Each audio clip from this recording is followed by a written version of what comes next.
Welcome to a MediaStuds film episode, Willy Wonka Enjoyment Microwave Media, the steering wheel. Table sanding down MDF. My name is Pip, elasticated.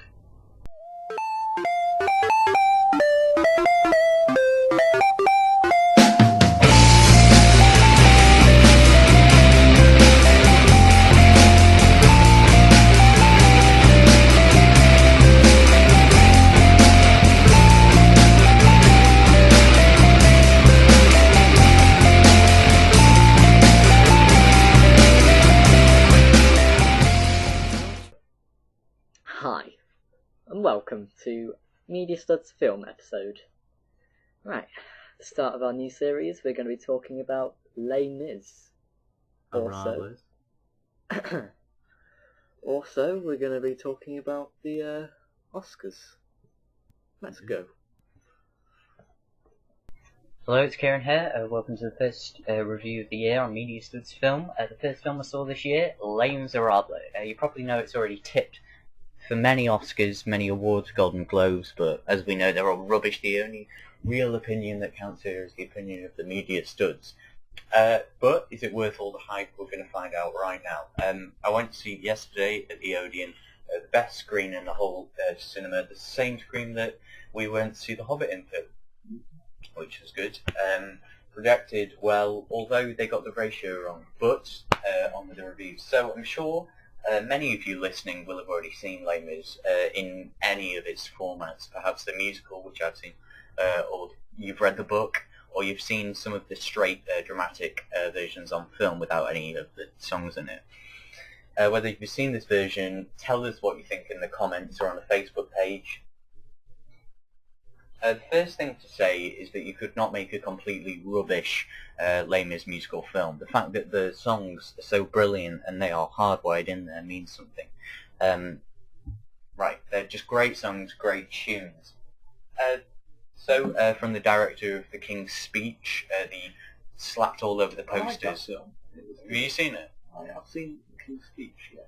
It's a good film. It's a good film. So Tom Hooper directs this new adaptation, and What a nice guy. Yeah, you know, he's got a very distinct style, hasn't he? He's got a very nice style. Well, I found the King's Speech a bit televisual, but he, as you know, okay. So at the beginning of Les Mis,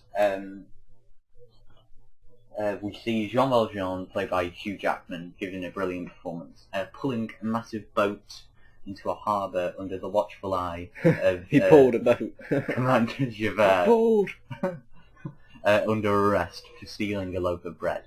He then goes on parole, but then he breaks the parole. But if you probably know this, if you've seen Les Mis, it's such a well-known story. Go and look it up, because I'm not going to explain it. It's going to take ages, because it's hard to explain one segment of Les Mis without going into another one. And that's partly because it's so episodic, but that's sort of its charm. The thing I would say is, I have two major gripes with it. One is the film, that Russell Crowe isn't a fantastic singer. He is...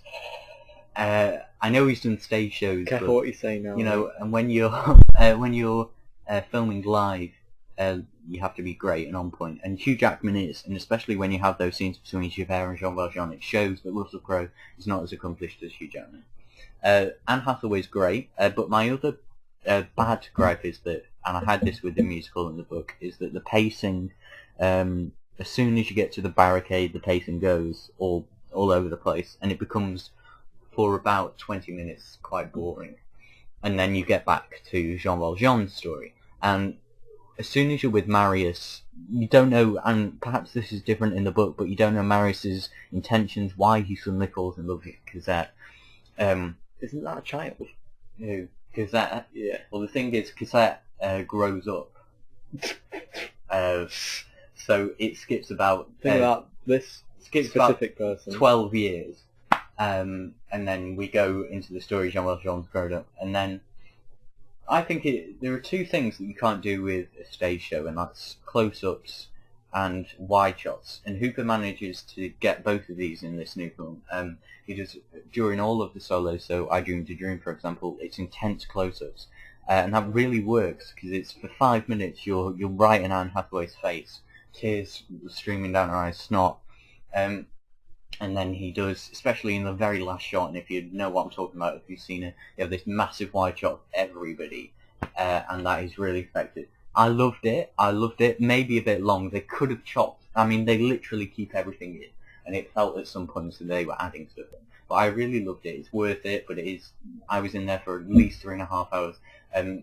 But go and see it.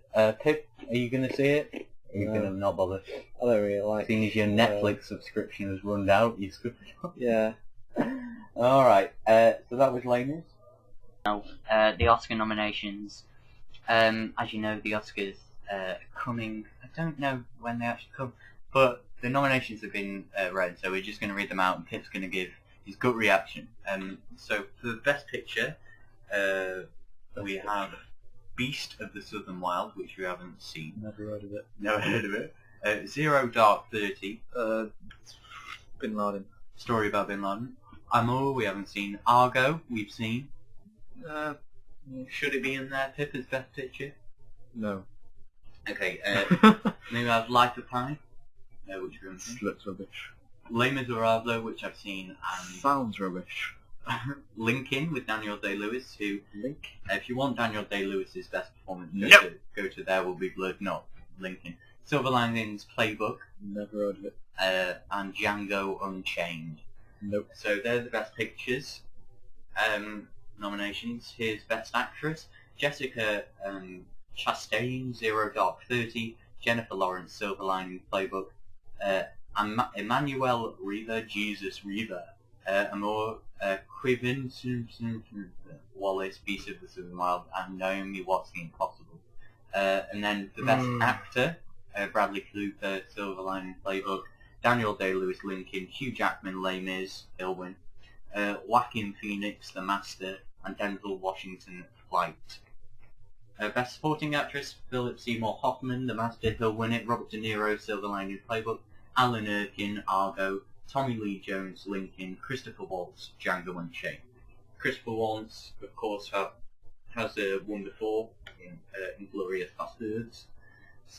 Best Supporting Actress, Sally Field, Lincoln. Anne Hathaway, Les Miserables. Jackie Weaver, Silver Linings Playbook. Helen Hunt, The Sessions, and Amy Adams, The Master. And then Best Animated Feature, Frankenweenie, The Pirates, Band of Misfits, Wreck-It Ralph, Paranorman, which I've seen. Paranorman is really good. We didn't do a review on it here, but it's better than Frankenweenie, in my opinion. We're just going to go to the big ones here. I'm trying to find it. I'm sure The Hobbit got quite a few. We'll just go for the original screenplay. John Gant's Flight, Mark Bold, Zero Dark 30, Django Unchained, Tarantino, Moonrise Kingdom, Wes Anderson and Romana, Coppola, and then Armour Michael. The Oscars will be announced on February the 24th in a ceremony hosted by Seth MacFarlane, Peter Griffin.